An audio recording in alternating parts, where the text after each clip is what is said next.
Hello guys, ഇന്ന് ഞാനിവിടെ share ചെയ്യാനായിട്ട് പോകുന്നത് ബില്ലിംഗ് അലാറം എങ്ങനെ സെറ്റ് ചെയ്യാമെന്നുള്ളതാണ്. അപ്പോൾ സ്റ്റാർട്ട് ചെയ്യുന്നതിന് മുന്നേ നമുക്കൊരു ബേസിക് ഇൻട്രൊഡക്ഷൻ നോക്കാം. ഫസ്റ്റ് പോയിന്റ് എന്ന് പറയുന്നത്, നമ്മൾ ബില്ലിംഗ് അലർട്ട് എനേബിൾ ചെയ്യാൻ വേണ്ടി ക്ലൗഡ് വാച്ച് എന്ന് പറഞ്ഞ സർവീസാണ് യൂസ് ചെയ്യുന്നത്. അടുത്ത പോയിന്റ് എന്താണെന്ന് വെച്ച് കഴിഞ്ഞാൽ, ഈ ബില്ലിംഗ് മെട്രിക് ഡാറ്റ സ്റ്റോർ ചെയ്യണത് നോർത്ത് വെർജീനിയ എന്ന് പറയുന്ന റീജിയനിലാണ്. അപ്പോൾ നമ്മൾ നോർത്ത് വെർജീനിയ റീജിയൻ ചൂസ് ചെയ്തിട്ട് വേണം അലാറം സെറ്റ് ചെയ്യാനായിട്ട്. അതേപോലെ തന്നെ നമ്മൾ ഒരു ത്രെഷോൾഡ് പറഞ്ഞു കൊടുത്തിട്ടുണ്ട്, ഒരു $2 അല്ലെങ്കിൽ $100 പറഞ്ഞു കൊടുത്തിട്ടുണ്ടെങ്കിൽ ആ പറഞ്ഞു കൊടുത്ത അഡ്രസ്സിലേക്ക് നമുക്ക് അലർട്ട് ചെയ്യുന്നതാണ്. അടുത്ത പോയിന്റ് എന്ന് പറയാനായിട്ട്, അതായത് നമ്മളിപ്പോൾ ബില്ലിംഗ് അലാറം ക്രിയേറ്റ് ചെയ്യുമ്പോൾ നമ്മുടെ യൂസേജ് നമ്മൾ പറഞ്ഞു കൊടുക്കുന്ന ത്രെഷോൾഡിന് മുകളിലാണെങ്കിൽ, ഇപ്പോൾ $100 കൊടുത്തു, നമ്മുടെ ബില്ലിംഗ് യൂസേജ് വന്നത് $105 ആണെങ്കിൽ ഉടനെ തന്നെ അലാറം സ്റ്റേറ്റിലേക്ക് മാറും. അടുത്ത പോയിന്റ് എന്ന് പറയുന്നത്, നമ്മൾ ബില്ലിംഗ് അലർട്ട് എനേബിൾ ചെയ്യണം. അതിനുവേണ്ടി മൈ അക്കൗണ്ട്സിൽ പോയിട്ട് ബില്ലിംഗ് പ്രിഫറൻസിൽ റിസീവ് ബില്ലിംഗ് അലർട്ട് എന്ന് പറഞ്ഞൊരു ഓപ്ഷൻ ഉണ്ട്. അത് ചെക്ക് ബോക്സ് ചെയ്ത് നമുക്ക് ഏത് മെയിൽ ഐ ഡിയിലേക്കാണോ വേണ്ടത് ആ മെയിൽ ഐ ഡി പറഞ്ഞു കൊടുക്കണം. അടുത്ത പോയിന്റ് എന്ന് പറയുന്നത് എന്താ വെച്ചാൽ, നമ്മൾ ബില്ലിംഗ് അലർട്ട് എനേബിൾ ചെയ്ത് കഴിഞ്ഞാൽ നമുക്ക് ഡാറ്റ കളക്ഷൻ ഡിസേബിൾ ചെയ്യാൻ പറ്റില്ല, പക്ഷേ നമുക്ക് അലാറം റിമൂവ് ചെയ്യാനായിട്ട് പറ്റും. പിന്നെ നമ്മുടെ അക്കൗണ്ട് ഫ്രീ ടയർ യൂസേജിലുള്ളതാണെങ്കിൽ നമുക്ക് 10 അലാറം ഫ്രീ ആയിട്ട് യൂസ് ചെയ്യാം. അതുപോലെ 1000 email notification per month free ഉണ്ട്. അടുത്ത പോയിന്റ് എന്ന് പറയാനായിട്ട്, അതായത് നമ്മൾ ബില്ലിംഗ് പ്രിഫറൻസിൽ റൂട്ട് യൂസർക്ക് മാത്രമേ ഡിഫോൾട്ടായിട്ട് പെർമിഷൻ ഉള്ളൂ. നമ്മളപ്പോൾ IAM യൂസർക്ക് പ്രിവിലേജ് ഗ്രാൻഡ് ചെയ്താൽ മാത്രമേ ആ IAM യൂസർ വെച്ച് നമുക്ക് ബില്ലിങ്ങിനകത്ത് ബില്ലിംഗ് കൺസോൾ എടുക്കാൻ പറ്റത്തുള്ളൂ. അപ്പോൾ ഒന്നിലെ റൂട്ട് യൂസർ വെച്ചിട്ട് ചെയ്യുക, അല്ലെങ്കിൽ പ്രിവിലേജ് ഉള്ള IAM യൂസർ വെച്ചിട്ട് മാനേജ് ചെയ്യുക. അപ്പോൾ നമുക്ക് ആദ്യം തന്നെ ഒരു IAM യൂസർക്ക് എങ്ങനെ ബില്ലിംഗ് കൺസോൾ അല്ലെങ്കിൽ cost management console privilege permission grand ചെയ്യുക എന്നുള്ളത് നോക്കാം. എന്നിട്ട് നമുക്ക് ബില്ലിംഗ് അലാറം സെറ്റ് ചെയ്യാം. അപ്പോൾ നമുക്ക് സ്റ്റാർട്ട് ചെയ്യാം. ഇപ്പോൾ ഞാൻ നിൽക്കുന്നത് IAMൻ്റെ ഡാഷ്ബോർഡിലാണ്. അപ്പോൾ ഞാൻ ആദ്യം തന്നെ ടോപ്പിൽ റൈറ്റ് സൈഡ് മൈ അക്കൗണ്ട് എന്ന് പറഞ്ഞൊരു ഓപ്ഷൻ ഉണ്ട്, അവിടെ ക്ലിക്ക് ചെയ്തു. അതിനുശേഷം അക്കൗണ്ട് സെറ്റിങ്സിൽ വരും. നമ്മൾ നിൽക്കുന്നത് അക്കൗണ്ട് സെറ്റിങ്സിലാണ്. ഇനി ഇവിടെ നിന്ന് ജസ്റ്റ് സ്ക്രോൾ ചെയ്ത് നോക്കുക താഴത്തേക്ക് സ്ക്രോൾ ചെയ്ത് നോക്കുമ്പോൾ കാണാനായിട്ട് പറ്റും IAM user and role access to billing information. ഈ ടാബിൽ വന്നിട്ടാണ് നമ്മൾ IAM യൂസർക്ക് പെർമിഷൻ ഗ്രാൻഡ് ചെയ്യാനായിട്ട് പോകുന്നത്. അവിടെ ഒരു ഓപ്ഷൻ ഉണ്ട്, അത് എഡിറ്റ് ചെയ്ത് നോക്കുമ്പോൾ നമുക്ക് കാണാനായിട്ട് പറ്റും. അപ്പോൾ നമുക്കത് എങ്ങനെയാണെന്ന് നോക്കാം. അപ്പോൾ അവിടെ അവർ പറയുന്നുണ്ട്, activate IAM access for IAM യൂസറിന് വേണ്ടി കൊടുക്കാനായിട്ട് പറയുന്നുണ്ട്. അപ്പോൾ അത് നമുക്ക് ജസ്റ്റ് നോക്കാം.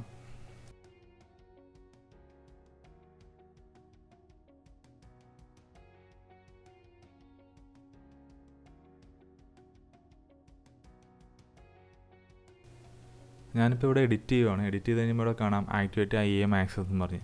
അതിൽ ചെക്ക് ചെയ്യുക, അപ്ഡേറ്റ് കൊടുക്കുക. അപ്പോൾ ഇനി നമുക്കൊരു യൂസറെ ക്രിയേറ്റ് ചെയ്തിട്ട് ആ യൂസർക്ക് ബില്ലിംഗ് പ്രിവിലേജ് കൊടുത്തു കഴിഞ്ഞാൽ ആ യൂസർക്ക് ബില്ലിംഗ് ഡാഷ്ബോർഡ് എല്ലാം മാനേജ് ചെയ്യാനും കാര്യങ്ങളെല്ലാം ആയിട്ട് പറ്റും. അപ്പോൾ എപ്പോഴും റൂട്ട് യൂസർ യൂസ് ചെയ്യാതെ ഒരു IAM യൂസർ ക്രിയേറ്റ് ചെയ്തിട്ടാണ് എപ്പോഴും വർക്ക് ചെയ്യുന്നതാണ് ബെസ്റ്റ് പ്രാക്ടീസ്. ഇപ്പോൾ ഞാൻ റൂട്ട് യൂസർ വെച്ചിട്ടാണ് ബില്ലിംഗ് അലാറം ക്രിയേറ്റ് ചെയ്യാനായിട്ട് പോകുന്നത്. അപ്പോൾ അതെങ്ങനെയാണെന്നുള്ളത് നമുക്ക് നോക്കാം. അപ്പോൾ ഒരു സ്റ്റെപ്പും കൂടി നമുക്ക് ചെയ്യാനുണ്ട്.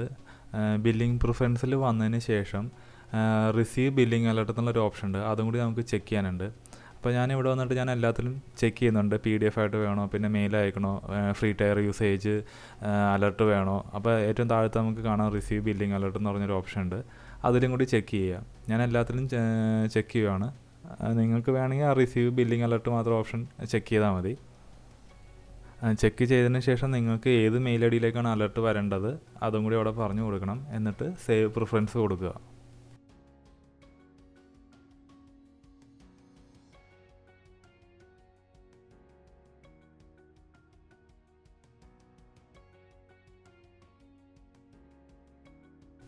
അപ്പോൾ ഞാൻ ബില്ലിംഗ് അലാറം സെറ്റ് ചെയ്യാൻ വേണ്ടിയുള്ള ബേസിക് സെറ്റിങ്സ് എല്ലാം ഞാൻ ചെയ്തിട്ടുണ്ട്.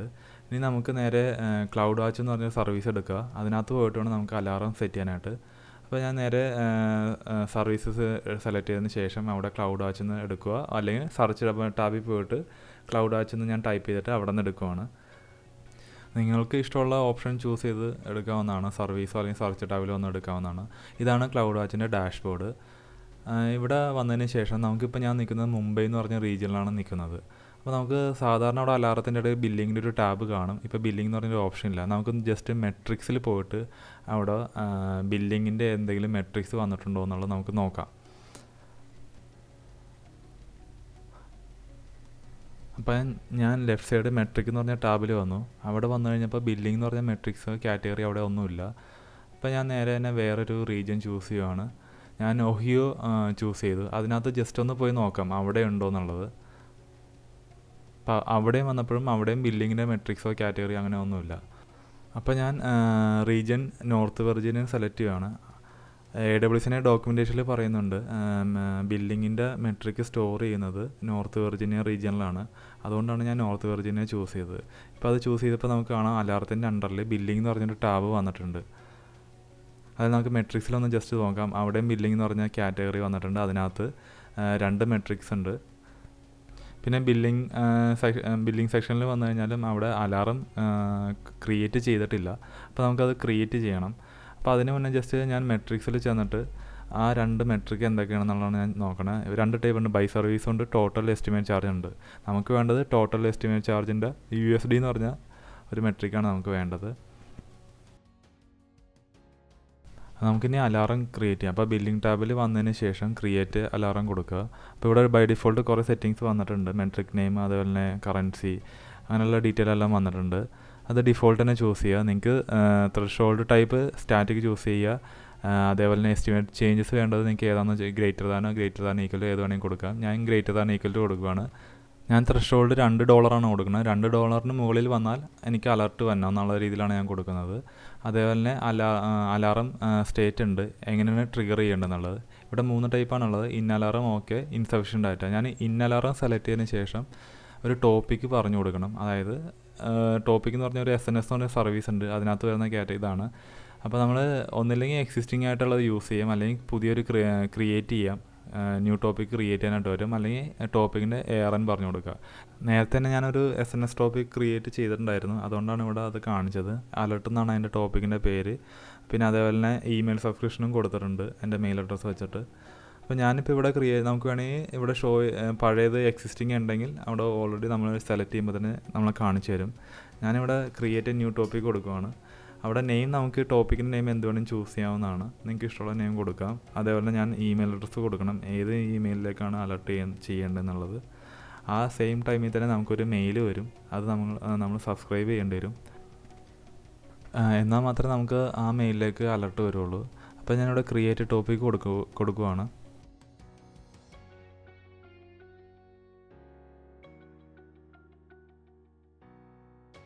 അപ്പോൾ എൻ്റെ ടോപ്പിക്ക് ഇപ്പോൾ ക്രിയേറ്റ് ചെയ്യാറുണ്ട്. എനിക്ക് വേണമെങ്കിൽ ആ SNS കൺസോളിൽ പോയി കഴിഞ്ഞാൽ ആ ടോപ്പിക്ക് കാണാനായിട്ട് പറ്റും. ആ ടോപ്പിക്ക് ക്രിയേറ്റ് ചെയ്തപ്പോൾ തന്നെ എനിക്കൊരു മെയിൽ അലർട്ട് വന്നു സബ്സ്ക്രൈബ് ചെയ്യാൻ വേണ്ടിയുള്ളത്. അപ്പോൾ ആദ്യം അത് സബ്സ്ക്രൈബ് ചെയ്യണം. അപ്പോൾ നമുക്ക് അതിന് മുന്നേ നമുക്ക് SNS ടോപ്പിക്കിൽ പോയിട്ട് അതിൻ്റെ സ്റ്റാറ്റസ് എന്താണെന്ന് നോക്കാം. ഇപ്പോൾ നമ്മൾ ക്രിയേറ്റ് ചെയ്ത ടോപ്പിക്കിൻ്റെ. അപ്പോൾ ഞാൻ SNS സർവീസ് എടുത്തിട്ട് ജസ്റ്റ് ടോപ്പിക്ക് സെലക്ട് ചെയ്ത് ഇപ്പോൾ ക്രിയേറ്റ് ചെയ്ത ടോപ്പിക്കിൻ്റെ സ്റ്റാറ്റസ് ഒന്ന് ചെക്ക് ചെയ്യുവാണ്. അപ്പോൾ ഇവിടെ പെൻഡിങ് കൺഫർമേഷനാണ് കാണിച്ചിരിക്കുന്നത്. അപ്പോൾ നമുക്കത് മെയിലിൽ പോയിട്ട് കൺഫേം സബ്സ്ക്രിപ്ഷൻ കൊടുക്കാം. എന്നാൽ മാത്രമേ അതിൻ്റെ സ്റ്റാറ്റസ് കൺഫർമേഷൻ വരുള്ളൂ. അപ്പോൾ ഞാൻ ആ ലിങ്കിൽ ക്ലിക്ക് ചെയ്തതിന് ശേഷം ഇപ്പം എൻ്റെ സബ്സ്ക്രിപ്ഷൻ കൺഫേംഡ് ആയിട്ടുണ്ട്, സക്സസ് ആയിട്ടുണ്ട്.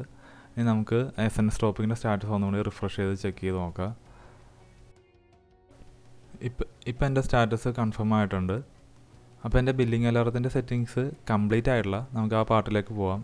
നമുക്ക് ഓട്ടോ സ്കെയിലിംഗ് ആക്ഷൻ വേണ്ട, ഈസി ടു ആക്ഷൻ ഒന്നും വേണ്ട, നെക്സ്റ്റ് അടിക്കുക. അപ്പോൾ അലാറത്തിന് ഒരു നെയിം കൊടുക്കുക, അതേപോലെ ഡിസ്ക്രിപ്ഷനും കൊടുക്കുക.